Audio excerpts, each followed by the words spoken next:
approximately 4:30 p.m. yesterday, the medical examiner's office confirmed the identities of the 4 homicide victims found at 505 First Avenue in the town of Farmville on September the 18th, 2009.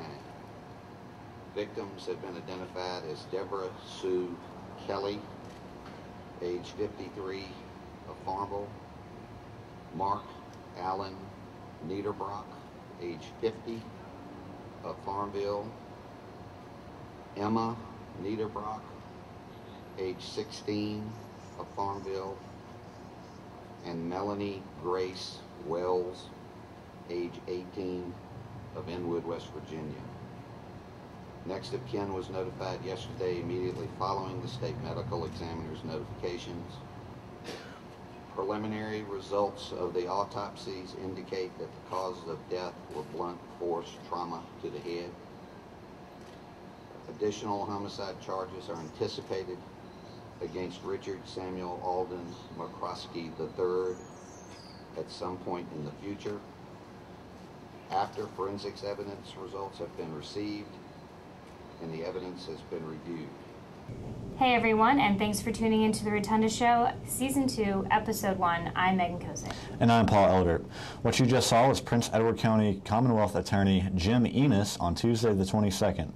He confirmed what many of us had already assumed, the brutal murder of 4 individuals, one of which a professor at Longwood University. We here at the Rotunda have been covering this story since it first broke out Friday the 18th. Here is an interview I conducted with Dennis Sercom, the Assistant Vice President of Marketing and Communications at Longwood University. Looking back at the event, I understand that our police department, Chief Bob Beach, was informed at 4:40 p.m. on Friday, and whenever we have a situation like this, we pull together an incident management team, which is usually comprised of, if there's any sort of a crime involved, the chief of police, the president, and then select cabinet members. So those people were called together. When we have a situation like this, we assess what information we have and we try to determine, is this an emergency situation? Our communication protocol calls for us to effectuate that system only when there is an imminent and verifiable threat to the campus community.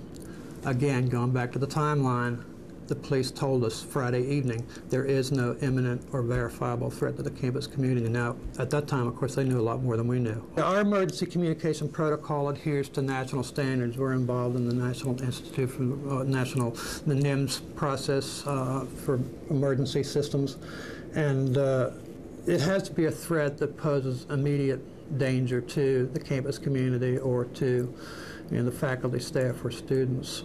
It needs to be timely, immediate. I mean, it could be anything. It could be if there was a tornado coming into Prince Edward County, we're going to go to the emergency protocol and we're going to send out messages and we're going to sound the sirens. What we don't want to do is start using that system indiscriminately so that students do not pay any attention to it. If they get a text message, they know there is a danger, an imminent danger that has been verified and confirmed, and they need to take action immediately.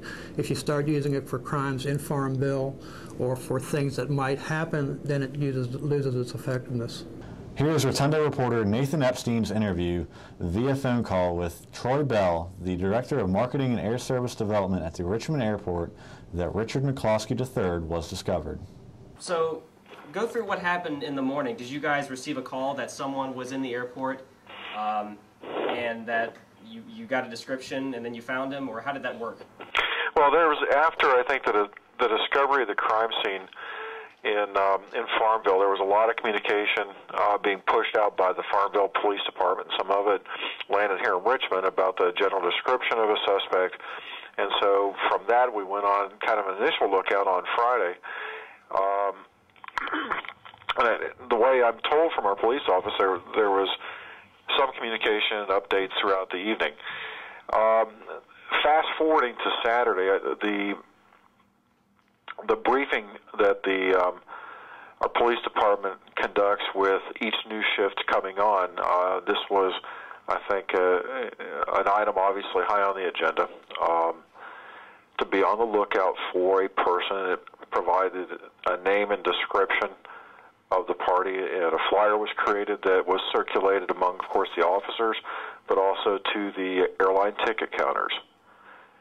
So in other words, if this person were trying to fly out of the airport, notify the police department here. So that would have been bright and early Saturday morning. I mean, 6:30, 7 o'clock in the morning. About 11:15, one of our officers spotted a person that appeared to match the description.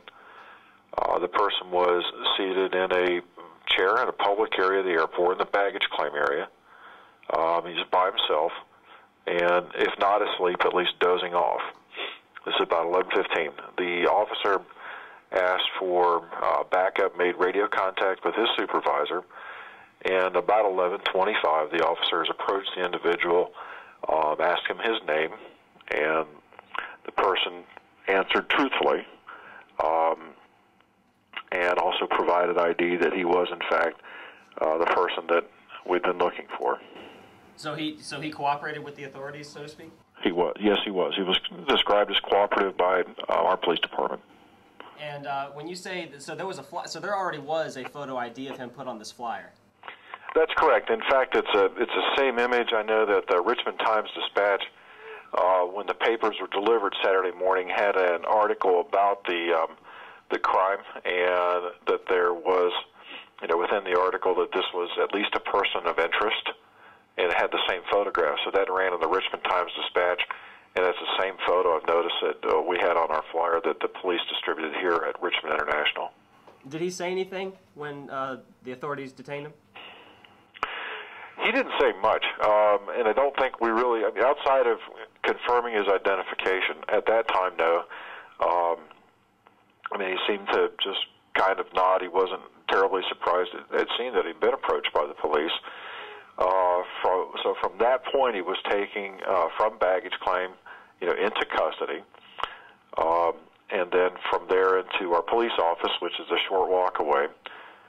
I think at one point had some food provided to him, and then was picked up by the Farmville, two investigators with the Farmville Police Department about 2 o'clock on Saturday afternoon. And at first he was detained by the airport police, and then handed over to the Farmville police. That's correct.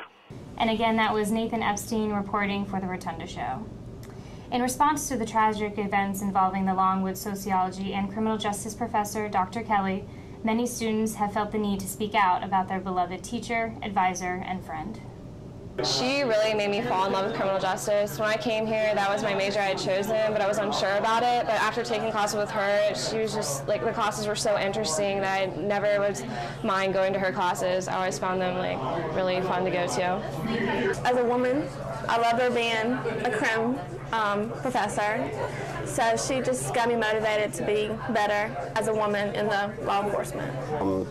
She was my advisor also, and I'm a fifth-year senior here now, and I've known her since 2005 when I came in here as a freshman, and she took a special interest in me, I guess. There was a period a couple years ago, or 3 years ago, where I was having a difficult period in my life, and she also kind of served as a mentor to me. So I don't think I would have gotten this far, to where I am today, without her help.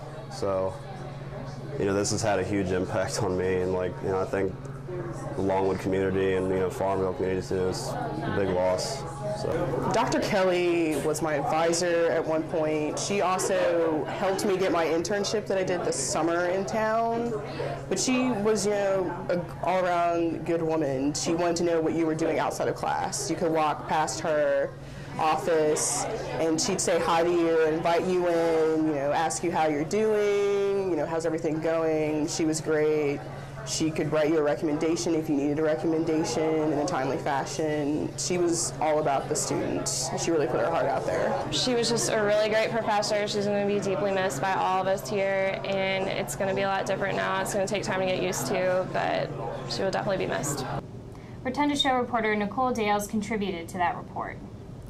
Soon we will have a special episode dedicated solely to the tragic events concerning Dr. Kelly, with more information and interviews.